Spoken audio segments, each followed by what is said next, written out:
지난 한 주간 참 혼란스러운 시간들 보내셨죠. 뭐 일상적인 삶은 다 하지만 그럼에도 심정적으로 정서적으로 참 어려운 분들이 많이 있으셨을 것 같습니다. 어, 근데 뭐 성경과 상관없는 정치적인 이야기를 하지 않는 것이 제 설교의 원칙이고, 또 그리고 많은 혼란과 또 어려운 상황 가운데서도 괴로움 중에도 중심 잃지 않고 정말 가시려고 하셨던 이찬수 목사님 가까이에서 뵀던 그런 시간들이 있었기 때문에 역시 뭐 교회에서는 설교 시간에 정치적인 이야기는 하지 않아야 된다고 저는 확신합니다. 하지만 우리가 이 시간에 현재 이 시대를 살아가는 그리스도인으로서, 또 저는 목회자로서 어떻게 이 시대를 바라보고 어떻게 해석하고 또 어떻게 반응해야 할 것인가에 대해서 많은 고민을 안 할 수가 없습니다. 게다가 요즘은 이제 우리 새벽 기도를 아모스서를 하고 있잖아요. 언제 또 바뀌었어 그러시는 분들 좀 계시는 것 같은데 왜 이렇게 자주 바뀌어? 아모스서가 뭡니까? 북왕국의 여로보암 2세 때, 북왕국 여로보암 2세면요 북이스라엘이 정치적으로나 종교적으로나 경제적으로 제일 왕성했던 때가 여로보암 2세 때예요. 그때 나라와 민족 그리고 지도자들, 통치자들 향해서 하나님이 경고의 메시지를 보내신 게 우리 아모스서 아닙니까? 묵상하다 보니까 더 요즘 이 시대에 대해서 고민하게 되고 또 어떻게 그리스도인으로 살아가야 될지 많이 기도하게 되는 것 같습니다. 그래서 오늘 말씀은요, 이게 성경 말씀을 잘 풀어내려고 뭐 이렇게 하려는 그런 노력보다는 어떻게 하면 이런 혼란스러운 시대에 하나님께서 우리들에게 방향을 잃지 않도록 우리의 길을 잡아주시고 또 지치고 피곤한 혼란스러운 우리 성도님들의 마음을 만져주셨으면 좋겠다 하는 마음을 가지고서 오늘 말씀을 좀 준비했습니다. 그래서 사실 저는 이렇게 준비하면서 요즘은 그래도 조금 한동안은 이게 설교 준비하는 게 패턴이 잡혀서 저녁에 준비하고 좀 몇 시간 잠도 좀 자고 이렇게 오는 게 조금 패턴이 되는 듯 했는데 이번 설교는 정말 안 잡히더라고요. 어떤 얘기를 어디서부터 시작하고 어떻게 풀어가야 될까 안 잡혀서 참 많이 고민하다가 오늘 이렇게 자리에 섰는데, 오늘 이 말씀 우리 함께 생각하면서 하나님께서 저와 우리 성도님들의 마음을 주님의 은혜로 좀 덮어줬으면 하는 그런 간절한 마음을 가지고 있습니다. 오늘 본문은 예수님께 바리새인들이 와가지고 하나님의 나라가 어느 때에 임합니까? 라고 묻는 데서부터 시작이 됩니다. 왜 이런 질문을 했을까 생각해 보면요, 바로 앞에 있었던 사건을 생각해 보면 조금 이제 연관이 돼요. 무슨 이야기냐면요, 바로 앞에서 10명의 나병 환자를 예수님께서 말씀만으로 치료해 주신 사건이 있었단 말이에요. 근데 이 사건을 보면서 이 바리새인들이 혹시 이분이 메시아인가? 구약 성경에 보면, 선지서들을 보면 하나님께서 메시아를 통해서, 그리스도를 통해서 이 하나님의 나라를 회복시켜 주실 것이다. 그리고 메시아가 오면 그 하나님의 나라가 도래하게 될 것이다. 라는 그것을 이제 그렇게 알고 또 그 날을 기대하는 그런 마음들이 있었거든요. 그런 마음을 가지고 있었던 유대인들, 특히 종교인들의 눈에서 봤을 때는 예수님이 하시는 일이 혹시 저분이 메시아인가? 혹시 저분이 그 성경에서 말한 그분인가? 선지자들이 얘기한 그분인가라는 생각을 좀 하게 됐었던 거죠. 뭐 전에도 몇 번은 말씀드린 것 같습니다. 이렇게 그 유대인들이 기다렸던 그 메시아, 또 유대인들이 바라던 하나님의 나라라는 것은 다윗의 왕권이 회복되어서 현실 세계에서 이스라엘이 다시 힘을 가지고 주변국들을 다스리고 주도권을 가지고 그렇게 당당하게 독립된 나라로서 하나님의 영광을 이렇게 드러내는 모습을 기대하는 게 그 당시 유대인들이 바라는 하나님의 나라의 모습이었거든요. 이제 뭐 그럴 수밖에 없는 거죠. 왜냐하면 역사를 보면 이스라엘이 북이스라엘, 남유다로 나눠지고, 그리고 나서 막 이제 쇠퇴하다가 북이스라엘은 아수르 제국에 멸망하고 남유다는 바벨론 제국에 멸망하지 않습니까? 이 멸망하고 나서 포로로 끌려갔다가 귀환도 하고 그러면서 뭐 어떻게 한번 좀 이 나라를 한번 이렇게 세워볼까 막 애썼는데 잘 안 됐어요. 잘 안 됐습니다.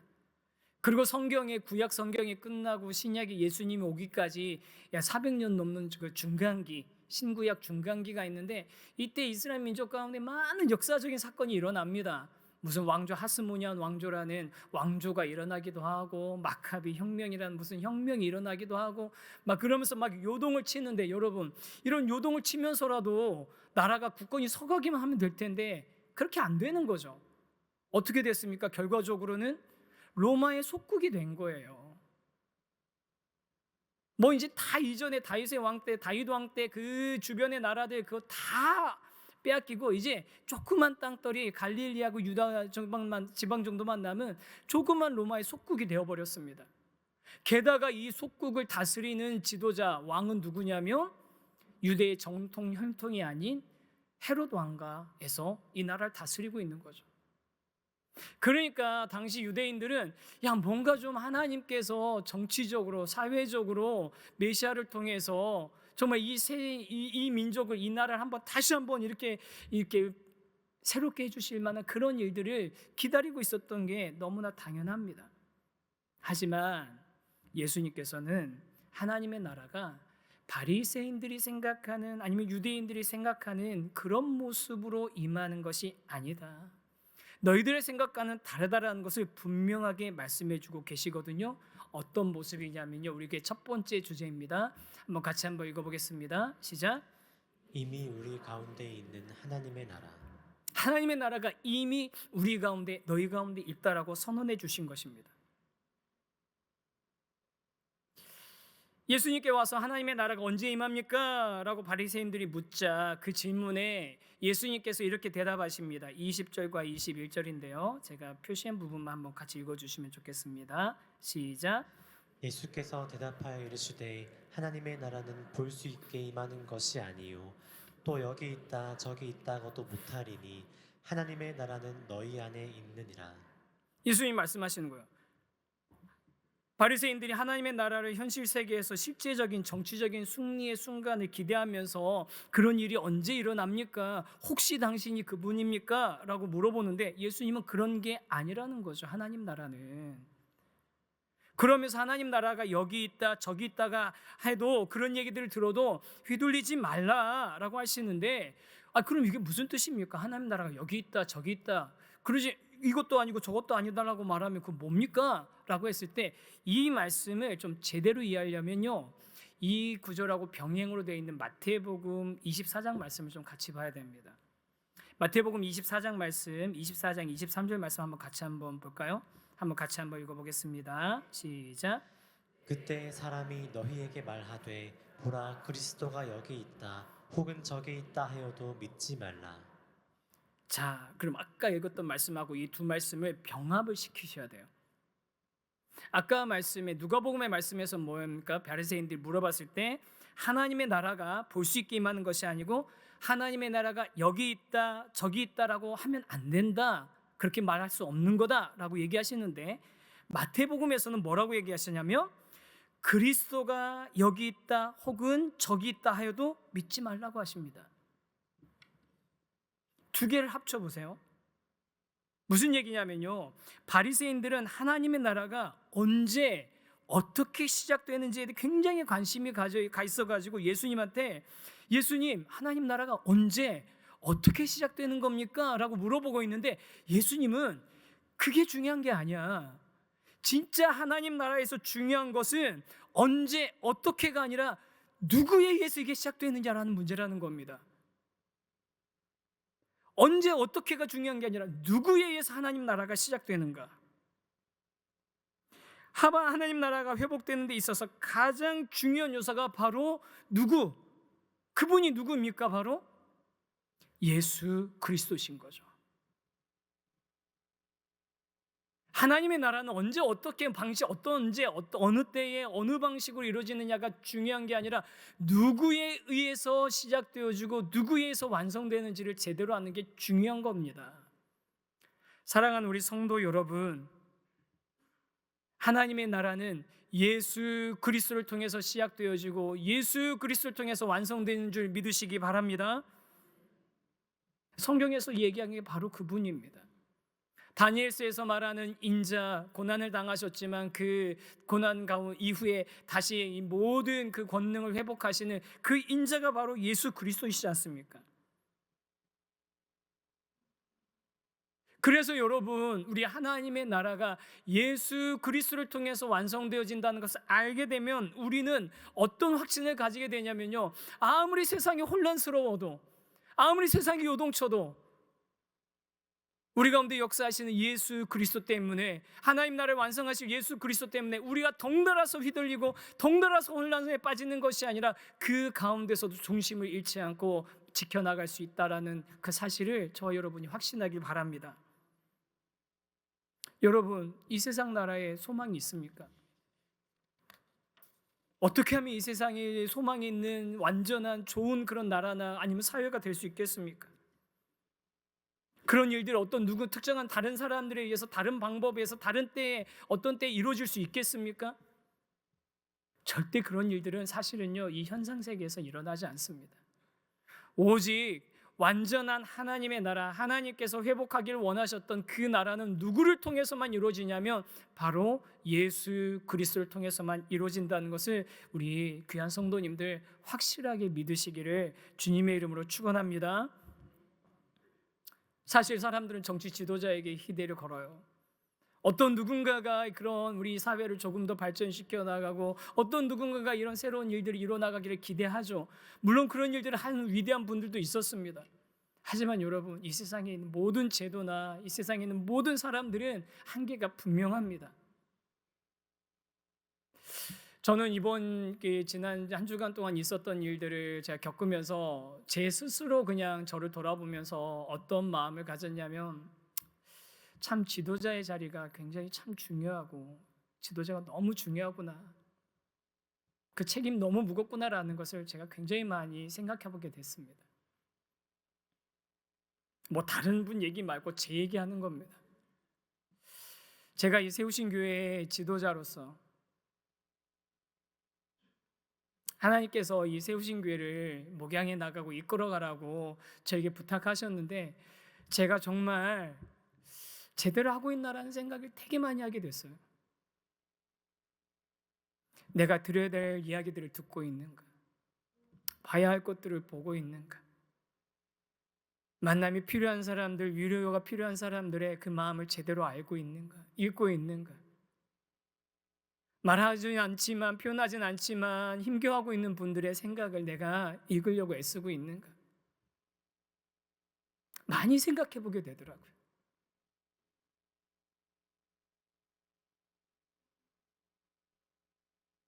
그러면서 두려움도 있고요, 무겁기도 하고.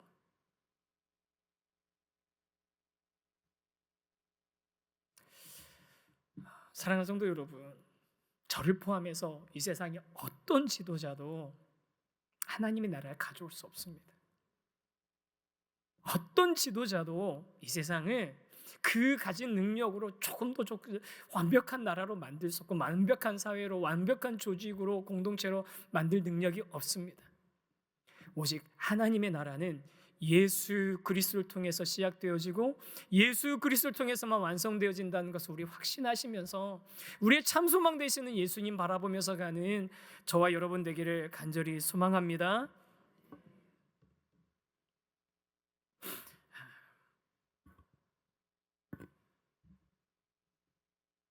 그래서 예수님께서는 하나님의 나라가 이미 너희 안에 있다라고 말씀하신 거죠. 하나님의 나라가 이미 너희 안에 있다고 말씀하신 겁니다. 조금 전에 읽었던 21절 말씀에 보면 하나님의 나라는 너희 안에 있느니라라고 하시는 말씀을 우리가 까딱하면 잘못 이해할 수 있어요. 또 실제로 많은 분들이 오해하고 있습니다. 뭐냐면 하나님의 나라가 우리 내면에서 이루어지는 어떤 활동이나 내면에서 느껴지는 어떤 평화나 내면에서 느껴지는 어떤 만족, 이런 정도로 그런 것들을 누리는 게 하나님 나라 이 땅에서 살아가는 거라고 착각하는 거죠. 여러분, 그렇지 않습니다. 하나님 나라가 너희 안에 있느니라라고 하신 이 말씀은요, 하나님의 나라는 왕이신 예수 그리스도가 가장 중요하고 그분이 계신 곳에 하나님의 나라가 임한다라는 겁니다. 우리 각자의 마음이 하나님의 나라가 아니라 하나님의 나라를 이루실 진정한 왕, 구약에서 많은 선지자들이 이야기했던 바로 그 메시아가 예수 그리스도이시고, 그 예수님이 계신 곳에 하나님 나라가 시작된다는 거예요. 그러면서 예수님이 뭐라고 하시는 겁니까? 내가 너희들 가운데 있으니까, 내가 이미 여기 왔으니까 하나님의 나라가 이미 너희 가운데 있는 것이다 라고 이야기하시는 거죠. 예수님이 계신 곳이 하나님의 나라고요, 예수 그리스도로 변화된 사람들이 모인 곳이 하나님의 나라가 이루어지고 있는 현장인 겁니다. 여러분들 뭐 기억하시는 분들 계신지 모르겠지만, 누가복음 4장에서 예수님께서 나사렛에 있는 회당에서 말씀을 선포하셨던 장면 기억하세요? 나사렛 회당에서 말씀 선포하셨던 거, 어떤 말씀을 가지고 선포하셨죠? 이사야 말씀을 가지고 선포하셨잖아요. 제가 이럴 때는 양가 감정이 듭니다. 기억을 진짜 못하시는 건가? 하고, 하나는 기억하시는데 표현하지 않으시는 건가? 그러면서 제가 약간 갈등이 있는 게 뭐냐면요, 사실 다 낱낱이 기억하셔도 제가 상당히 피곤하거든요. 모든 걸 낱낱이 기억하시는 것도 사실 저는 좀 피곤하니까. 왜냐하면 제가 요즘 들어서 좀 심화되고 있는 게, 제가 어디서 뭔 얘기를 했는지 기억을 잘 못한다는 거예요. 이걸 제자반에서 한 건지, 순장반에서 한 얘기인지, 수예배 때 한 건지, 주일예배 때 한 건지, 자꾸 이거 이제 어디서 한 건지 몰라가지고 막 하는데, 여러분, 게다가 또 사람이 가지고 있는 그 한계가 뭐냐면, 말이라는 게 이번에 얘기해보면 다음번 얘기할 때 조금 더 재밌게 하려고 양념을 좀 치잖아요. 너무 낱낱이 기억하시면, 뭐야 목사님 지난번에 요만하게 얘기하더니 이번에 요만하게 얘기하네 하실 수 있는데, 그냥 너그러이 용서해 주시고, 혹시 너무 과장되면 저한테 카톡 하나만 보내주십시오. 제가 빨리 수정하도록 하겠습니다. 이제 그게 중요한 게 아니라 다시 돌아와서, 여러분, 누가복음 4장에 보면 예수님께서 나사렛 회당에서 이 선지자 이사야의 말씀을 펼쳐 보시면서, 하나님이 우리 이 세상을 향해서 가지고 계신 희년, 여호와의 은혜의 날, 여호와께서 회복시켜 주실 그 날이 너희 귀에 응하였다라고 말씀하셨던 거 기억하시는 분들 많이 계실 거예요. 여러분, 이 희년이 뭡니까? 희년이라는 게 하나님께서 진정한 하나님의 통치와 회복을 이루어 나가는 그런 날의 상징이 바로 희년 아닙니까? 그 희년이 너희 귀에 응하였다.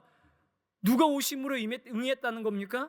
예수 그리스도께서 이 땅에 오심으로 그 희년에 대한 하나님의 예언의 말씀이 너희 귀에 응하였다, 이루어졌다, 이미 시작됐다라고 말씀해 주신 거죠. 그리고 나서 그 이후부터 갈릴리 여러 지방을 다니시면서 갈릴리에서 하나님 나라의 복음을 전파하셨다라는 거 많이들 기억하실 겁니다. 그러니까 예수님께서 예수님과 함께 그 나라가 시작됐다라는 것을 분명하게 말씀하시면서 바리새인들에게 언제 시작하는지, 어떻게 시작하는지 궁금해하지만, 그것 때문에 그런 것들을 궁금해하지 말고 누구에 의해서 그 나라가 이루어지는지 그것에 관심을 갖고 그것을 제사에 보라고 말씀하시는 겁니다. 예수님께서 사역하시면서 어떻게 됐습니까? 눈먼 자가 보게 되고, 걷지 못하는 자가 걷게 되고, 병든 자가 치유되고, 귀신 들린 자가 회복되고, 가난한 자들이 위로를 받고, 멸시받고 천대받던 자들이 환영받는, 이전에는 생각할 수 없었던 전혀 새로운 질서가, 새로운 그런 나라가 이미 예수님의 사역에서부터 시작되었던 겁니다. 이미 예수님 때부터. 그럼 제가 하나만 여러분에게 질문하겠습니다. 2024년 대한민국의 12월은 굉장히 혼란스러운데, 그 가운데도 하나님의 나라는 여전히 우리 가운데 있는 것일까요? 여러분 어떻게 생각하십니까? 이런 혼란스러운 가운데도 하나님의 나라는 여전히 우리에게 있는 거 맞습니까? 너희 가운데 있는 거 맞습니까? 우리 가운데 있는 거 맞습니까? 맞습니다. 아무리 세상이 요동쳐도 예수님께서 시작하신 그 나라는 단 한 번도 뒤로 후퇴한 적 없이 계속 앞으로 나가고 있고 최종적으로 완성할 그 나라 향해서 계속 진행되고 있는 중입니다. 그래서 저와 여러분, 이미 우리 가운데 이루어진, 이미 우리 가운데 시작되신 그 하나님의 나라를 이 땅 가운데서도 누리며 살아가고, 또 그 하나님의 나라가 우리를 통해서 겨자씨처럼 누룩처럼 세상 가운데 퍼져나가도록 그렇게 하나님 나라를 전하는 그런 사람들의 삶을 살아가야 되는 것이죠. 그러면 그렇게 하나님의 나라가 이루어져 나가고 최종적으로 완성되어져 갈 텐데요, 예수님의 탄생으로 이미 시작되었지만 앞으로 완성될 때가 반드시 올 것이라고, 최종적인 완성이 올 것이라고 예수님이 말씀해 주셨습니다. 그것을 정확하게 일러주셨는데, 그게 우리 두 번째 주제에 생각해 봐야 될 그 내용입니다. 한번 두 번째 주제 한번 같이 한번 읽어보겠습니다. 시작. 평범한 삶에도 만연할 수 있는 악을 경계하기. 평범한 삶에도 만연할 수 있는 그런 악을 경계하면서 우리가 그 마지막 날을 기다려야 합니다. 24절 한번 말씀 한번 보겠습니다. 시작. 번개가 하늘 아래 이쪽에서 번쩍이어 하늘 아래 저쪽까지 비침같이 인자도 자기 날에 그러하리라. 예수님께서 마지막 날에 다시 오셔서 하나님 나라의 통치를 완성하시고 죄로 인해 파괴된 하나님의 세계를 완전히 회복하실 때가 반드시 올 것인데, 그때 예수님이 어떻게 나타나시냐면, 번개가 치면 땅의 모든 사람들이 그 번개를 다 동시에 볼 수 있는 것 같이 그렇게 가시적으로 오실 것이다라고 말씀해 주시는 거예요. 반드시 그렇게 오실 것이다라고 말씀해 주시는 겁니다. 그러면서 그렇게 오시는 것 이전에 선행적으로 이루어져야 될 일도 있다라는 것을 말씀해 주시는데, 그게 바로 예수님께서 고난당하시고 죽임당하시는 거거든요. 그것도 25절에 나와 있습니다. 같이 한번 이것도 읽어보겠습니다. 시작. 그러나 그가 먼저 많은 고난을 받으며 이 세대에게 버림바 되어야 할지니라. 예수님께서 오심으로 하나님 나라가 이미 시작됐지만 그 회복을 위한 결정적인 과정, 이 세상에 들어온 침투한 그 하나님의 죄에 대한 값을 치르시고 회복하시는 그 구속의 과정이 예수님께서 고난당하시는 것을 통해서, 십자가에서 죽으심을 통해서 이루어질 것이라고 좀 더 그 하나님의 나라가 어떻게 완성되는지에 대한 원리를 설명해 주시는 거죠. 그러면 이런 과정들을 통해서 하나님의 나라가 최종적으로 완성이 될 때, 그 하나님 나라가 최종적으로 완성될 때 세상의 모습이 어떤 것인가, 시대의 모습이 어떤 것인가, 그것을 말씀해 주시는데요, 그 마지막 시대의 모습을 구약에 나와 있는 가장 악한 세대, 구약에서 나온 가장 악한 시대인 노아의 시대와 롯의 시대로 비유하고 말씀하고 계시는 거예요. 27절하고 28절도 계속해서 읽어보겠습니다. 시작. 노아가 방주에 들어가던 날까지 사람들이 먹고 마시고 장가들고 시집가더니 홍수가 나서 그들을 다 멸망시켰으며, 또 롯의 때와 같으리니 사람들이 먹고 마시고 사고 팔고 심고 집을 짓더니. 노아의 시대 어떤 시대입니까? 결국 그 시대에 하나님께서 세상 물로 심판하셨고, 롯의 시대에는 하나님께서 소돔과 고모라를 불로 심판하셨죠. 이 둘의 공통점은 뭐냐면, 하나님께서 개인에 대해서 심판하신 게 아니라 시대와 사회를 향해서 하나님께서 광범위한 심판을 하셨다라는 거거든요. 그런 최종적인 심판이 동시에 하나님 나라의 도래와 함께 동시에 이루어질 거라고 얘기하시는 겁니다. 그런데요, 여러분, 정말 독특한 건 뭐냐면요, 이 노아의 시대와 롯의 시대를 설명하시는데, 잘 보세요. 성경 한번 보세요. 그들이 먹고 마시고 장가들고 시집가고 사고 파고 심고 집을 지었다라고 되어 있어요. 다시 한번 잘 들어보세요. 그들이 먹고 마시고 장가들고 시집가고 사고 파고 심고 집을 지었다. 여러분, 이 중에서 세상이 멸망할 이유를 찾으실 수 있는 분 있으세요? 이 중에서 세상이 멸망당할 만한, 심판받을 만한 그런 이유를 찾으신 분 계세요? 아니, 세상을 멸망시킬 정도의 그 정도의 상태면 사람들이 어떻게 해야 되는 겁니까? 서로 죽이고 강간하고 도둑질하고 무질서하고 우상숭배하고 전쟁하고 약탈하고 이랬더라라고 기록이 나와 있어야 되는 거 아니에요? 그런데 그냥 일상적이에요. 먹고 마시고 장가들고 시집가고 사고 팔고 심고 집을 지었다는 겁니다. 지금 노아 시대의 사람이나 로세 시대의 사람들이나 지금 우리가 사는 것과는 아무런 차이가 없는 평범한 일상을 살고 있었다가 그들에게 하나님의 심판이 임했다는 겁니다. 이거는 두 가지 의미가 있어요. 첫 번째는 뭐냐면 예수님의 재림, 최종적으로 세상을 심판하실 그날이 일상적인 삶이 이어지는 가운데 이루어지는 정말 예기치 못한 순간에 이루어지는 일이라는 게 첫 번째 의미고요. 두 번째는 뭐냐면요, 하나님께서 홍수와 유황불로 세상을 심판해야 할 정도의 죄악을 저지른 사람들의 일상이 저와 여러분의 지금의 삶과 별반 차이가 없었다라는 겁니다. 지금 우리가 살아가는 것과 별반 차이가 없는 그런 삶이었다는 거예요.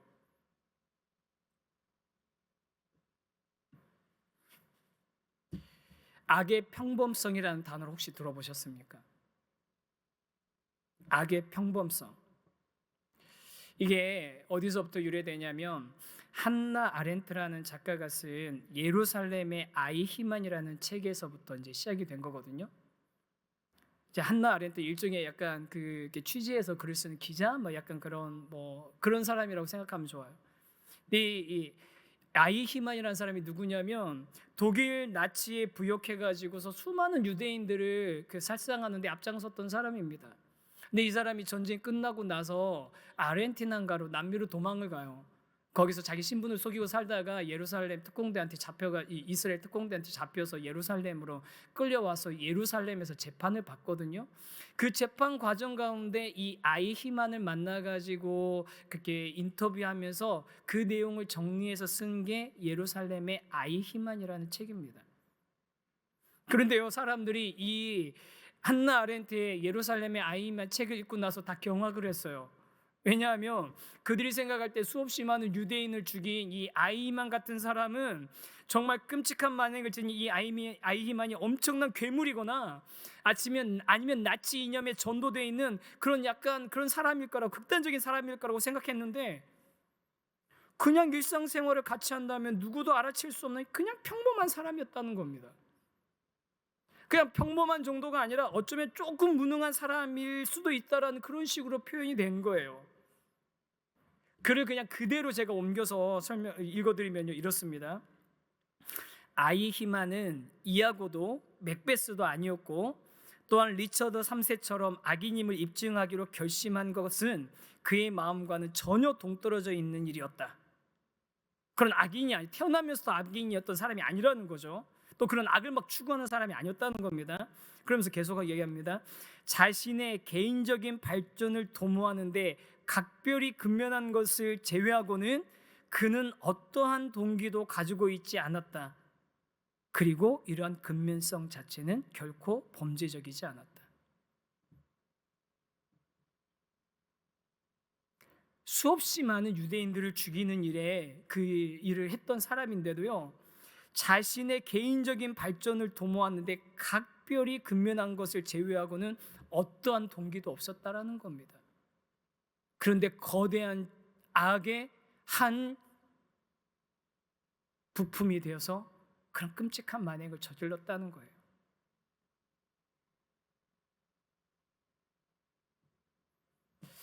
제가 이제 앞으로 봐야 될 영화의 목록을 하나 넣는 게 있습니다. 작년에 여러 영화제에서 상을 받은 존 오브 인터레스트라는 영화거든요.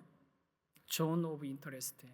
아직 이제 보지는 못하고 그 약간 이제 예고편하고 또 이 영화 이렇게 해설한 분들의 그런 영상 같은 것만 좀 봤는데, 딱 보면 영화의 시작에 보면 그림 같은 집, 그림 같은 집에 마당에 잔디가 쫙 깔려 있고 가운데에는 수영장이 있고 막 이렇게 비치 의자 같은 것들이 있고 담에는 막 꽃 같은 것들이 막 펴 있어요.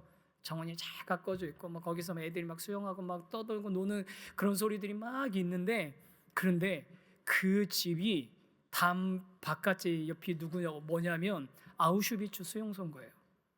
이 집은 아우슈비츠 수용소의 소장의 사택인 관사인 거죠. 그 관사에서 유대인 그 포로들을 데려다가 이를 하인으로 부리면서 그런 그 삶을 살고 우아한 삶을 살고, 그 포로들이 끌려오면서 벗었던 모피 코트를 입으면서 내 몸에 맞는지 입어보고, 뺏어왔던 치약 가운데서 유대인들이 숨겨놓은 보석을 발견했다고 좋아하고, 그러면서 막 그렇게 사는 거예요. 근데 그 영화 그 예고편 해설에서 제가 제일 소름 돋았던 장면이 뭐냐면요, 그런 그림 같은 집에서 이 주인공이, 남자 주인공이 수용소장이죠, 어떤 사람들을, 기술자들을 불러가지고 뭔가 이렇게 상의를 하는데, 뭘 상의하냐면 새로운 기계를 도입을 해야 되는데, 이 기계가 뭐 하는 기계냐면 한 번에 수백 명의 사람들을 소각하고 냉각시켜 가지고 빨리 그 다음 사람들을 태워서 처리할 수 있는 새로운 신식의 방법을 상의하는 거예요. 근데 여러분, 그 장면이 끔찍한 이유가 막 그 사람들이 막 괴물처럼 하는 게 아니라, 그냥 회사 다니는 사람들이 뭔가 새로운 기계를 도입하려고 상의하는 것처럼 그렇게 책상 위에서 우아하게 이야기를 나누는 거예요.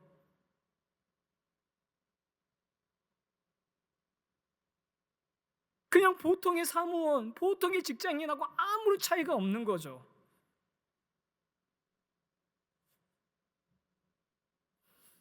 사랑하는 성도 여러분,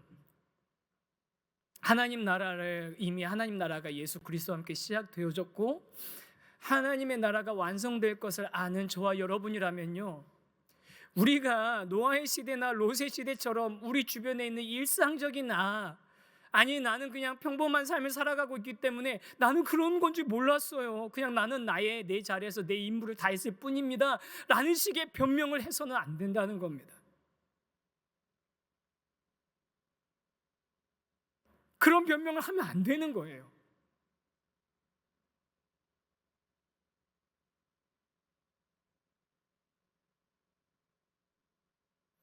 여러분, 우리가 지금 있는 그 자리가, 여러분 다시 한번 돌이켜 봤으면 좋겠습니다. 저도 그렇고 여러분도 그렇고, 나는 혹시 그냥 이 악의 이 평범성에 그냥 타협해서 혹시 내 주변에서 일어나고 있는 거대한 악의 한 부품으로 일하고 있지는 않은가? 그러려고 우리에게 예수님이 오셨고, 그러려고 우리에게 하나님 나라를 맡기셨습니까? 여러분, 우리가 누리는 하나님 나라는 내 마음 안에서 그냥 평안만 누리면 되는 겁니까? 나만 그냥 그리스도인으로서 나 구원받을 거니까 안도어 갖고 나만 안심하면 그러면 되는 겁니까? 그러면 끝나는 겁니까?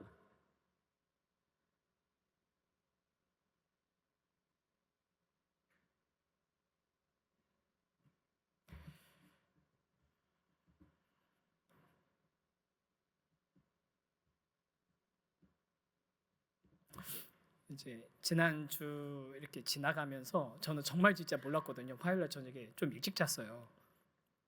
그 다음날 새벽 예배 당번이어가지고, 새벽 예배 맨날 가는 것도 아니고 당번일 땐 그래도 빠지면 안 되잖아요. 새벽 예배 끝나고 나서 이제 끝나고 나서 설교까지 다 끝나고 나서 이런 일들이 일어나는 거 알고 나서 좀 혼란스럽더라고요. 어떻게 바라보고 어떻게 해석해야 되고, 그래서 이거저거 전에 읽었던 책들 다시 꺼내서 최근에 나온 책들 하는데, 그러다 딱 생각나는 책이 하나 있었어요. 칼빈의 기독교 강요, 제가 가지고 있는 책 중에 세 권으로 된 책이거든요. 1559년도에 완성된 책입니다. 칼빈의 기독교 강요 마지막 권의 마지막 장의 주제가 뭐냐면요, 국가와 권력자에 관한 이야기입니다.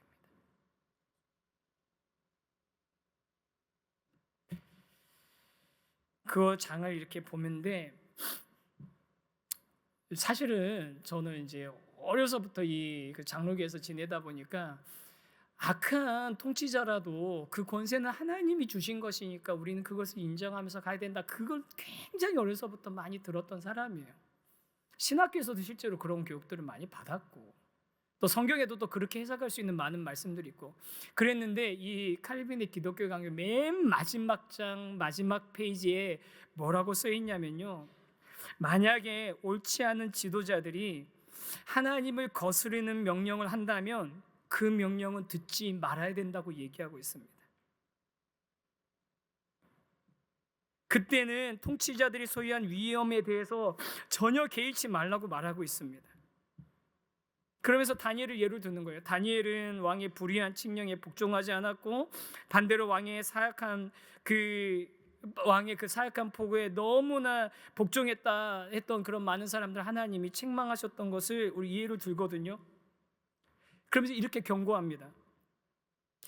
왕궁의 간신배들은 거짓된 겸손의 모습으로 치장하고 단순한 백성들을 속이면서 어떠한 명령이든지 왕들이 부과하는 것을 거부하는 것은 결단코 합당한 일이 아니라고 떠벌리는 것을 주의하라. 말이 좀 어렵습니다.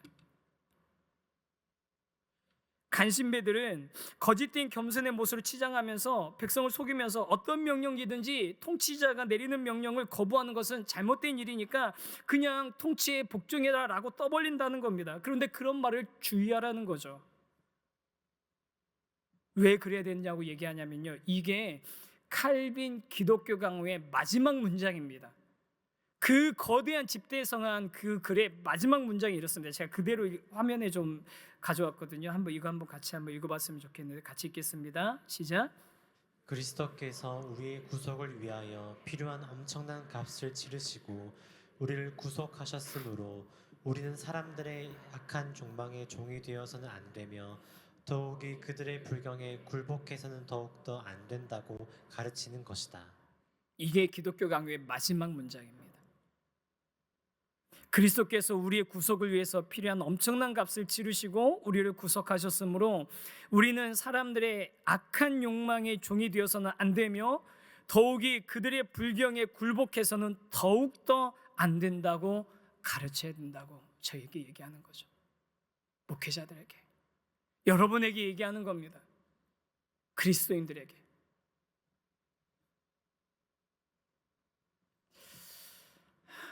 이제 말씀을 좀 마치겠습니다. 많은 분들이 이번 계엄 사태에 대해서 이런저런 생각과 입장들 가지고 계실 것입니다. 근데 우리가 한 가지 암묵적으로 가지고 있는 그런 약속이 있습니다. 뭐냐면 이 공동체 안에서는 그런 정치적인 얘기 하지 말자는 거예요. 다락방에서는 우리 공적으로 우리 성도들이 만났을 때는 그런 정치적인 얘기는 하지 맙시다. 왜 그러겠습니까? 정치적인 얘기에서 우리 선한 것들이 나오면 왜 그걸 막겠습니까? 우리가 그런 얘기해가지고 우리가 선한 결론에 도달할 수 있으면 왜 그걸 막겠습니까?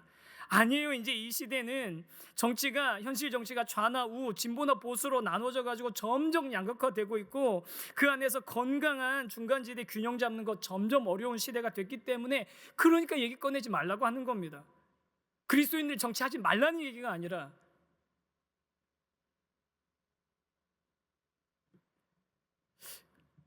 그리고 여러분이 어떤 정치적인 그런 활동들을 하거나 그런 관심을 가지실 때 여러분 균형을 좀 잘 가지시기를 바랍니다. 그 균형의 기준은 뭐여야 되겠습니까? 그 균형의 기준은 뭐여야 되겠습니까? 하나님의 말씀이어야 되는 거 아니겠습니까? 예수 그리스도여야 되지 않겠습니까? 여러분 어느 쪽이시든지 저는 상관없어요. 그런데 여러분 기준하고 균형은 잡으셔야 되는 거예요. 제가 어떤 보수 극우 유튜버가 유튜브에서 하는 얘기를 듣고서 깜짝 놀랐어요. 그분이 뭐라고 얘기했냐면요, 기독교인이라면 보수일 수밖에 없다고 얘기하는 거예요. 기독교인은 보수의 하위 개념인 것처럼 생각하더라고요. 여러분,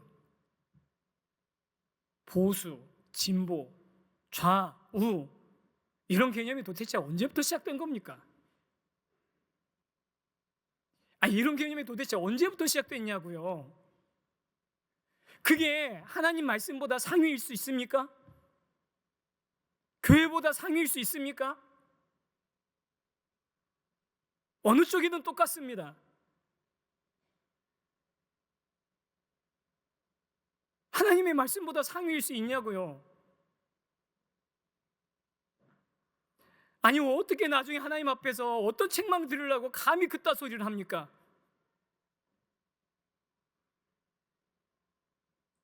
기독교인은 보실 수밖에 없다고요? 그런 식으로 여러분 세상의 이념 밑으로 성경을 말씀을 집어넣지 마셔야 됩니다.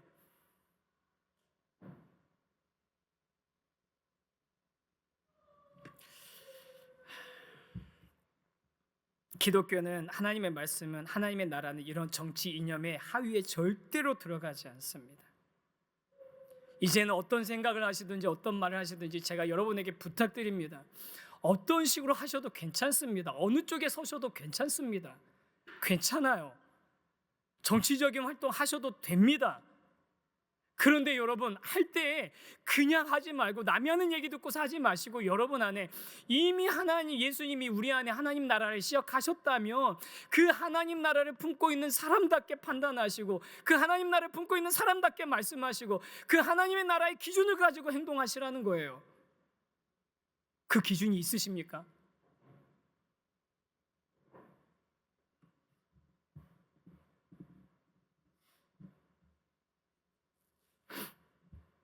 꼭 그렇게 하나님의 나라의 그 기준을 여러분이 품으시면서 정말 그리스도인답게, 그래서 하나님의 나라 겨자씨와 같고 하나님 나라 누룩 같다고 말씀하셨잖아요. 그 겨자씨 같은 하나님 나라, 누룩 같은 하나님 나라가 나 때문에 이 혼란한 세상에 내 주변에 이 하나님 나라가 점점 확장되어져 나가는 그런 일들을 꿈꾸시면서 어느 자리에서든 서시고 어느 자리에서든 말씀하시기를 주님의 이름으로 간곡히 부탁드립니다. 아멘이시죠? 그리고 하나 개인적인 부탁, 어떤 활동을 하셔도 됩니다. 그런데 안전한 활동만 하십시오. 이건 제 개인적인 부탁입니다. 안전한 활동만 하십시오. 꼭 그러셨으면 좋겠습니다. 그래서 우리가 함께 하나님의 나라를 같이 기도하며 세워나갈 수 있는 그런 거룩한 공동체가 되고 또 여러분 한 분 한 분의 삶이 되시기를 주님의 이름으로 축복합니다. 우리 이 찬양 좀 같이 했으면 좋겠어요. 익숙하지 않으실 수 있는데 듣기만 하시고 잘 안 부르신 분들도 있으실 거예요. 그런데 우리 이 찬양 혼란스럽지만 이 세상 하나님 나라가 완성되어져 가고 있는 하나님의 세계입니다. 그리고 하나님의 나라는 반드시 완성될 줄 믿으시면서 우리 이 찬양 같이 한번 찬양합시다. 참 아름다운 곳이라, 참 아름다운 곳이라, 주님의 세계는 정말로 내가 나답고 솔직할 수 있는 곳, 조금이라도 내 의라 말할 수 없는 이곳은 바로 주님의 세계라. 세상은 항상 말하네 그 길이 아니라고. 곱디고 온 길이 있는데 왜 힘들게 사냐고. 단순한 선택조차 내게 버겁기만 한 곳. 그래도 나는 주님만 따르리. 아멘. 참 아름다워라, 참 아름다워. 주님의 세계는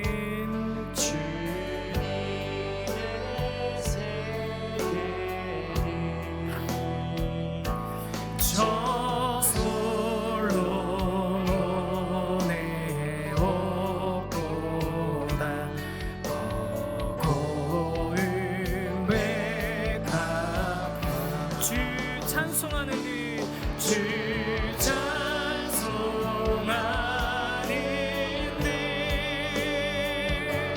저 맑은 새소리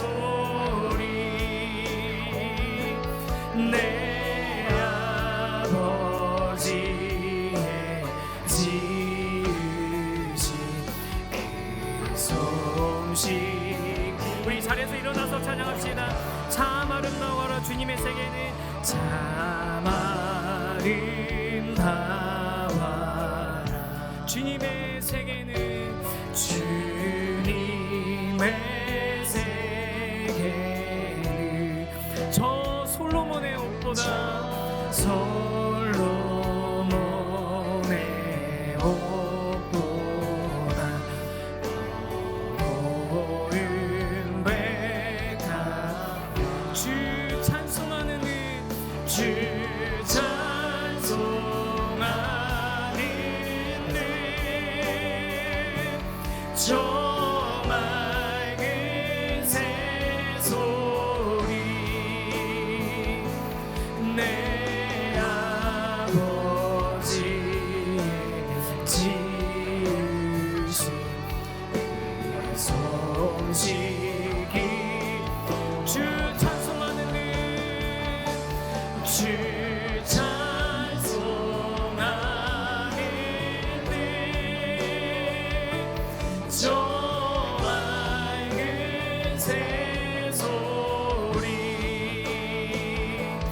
나는 계속 걸어갑니다. 나는 계속 걸어갑니다. 수없이 넘어져도 사람들의 상황과는 조금 다르다 해도 내가 가는 길이 주가 가르쳐준 길이니